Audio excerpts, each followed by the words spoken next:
ব্রাহ্মণবাড়িয়ার নাসিরনগরে সংখ্যালঘুদের বাড়িঘর ও মন্দিরে হামলা ও অগ্নিসংযোগের পর এখনও জনমনে আতঙ্ক কাটেনি। সন্ধ্যার পর অনেকটাই ভুতুড়ে এলাকায় রূপ নেয় হাওর বেষ্টিত এ জনপদ।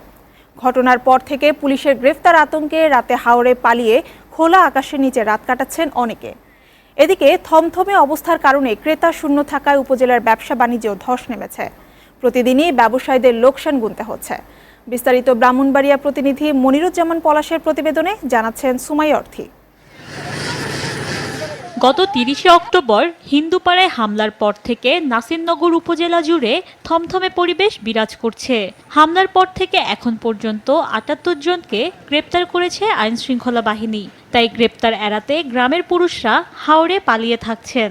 পরশুদিন আমি বাস খাইতে বসছি, পুলিশ আয়া উঠছে।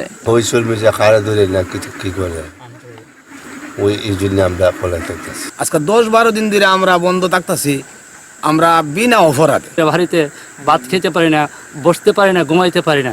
ছেলে মেয়ে কি করে তাও আমরা খোঁজ করতে পারি না। তবে থানা পুলিশ এই অভিযোগ অস্বীকার করেছে। পুলিশের দাবি, স্বাভাবিক পরিবেশে সবাই বাড়িতেই থাকছেন।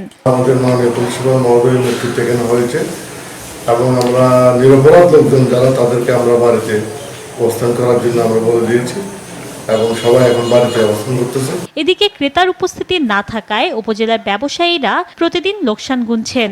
উপজেলার ১৩টি ইউনিয়নের বাসিন্দারা সদরে না আসায় এই অবস্থার সৃষ্টি হয়েছে। তাই ব্যবসায়ীরা দ্রুত এই অবস্থার পরিত্রাণ চান।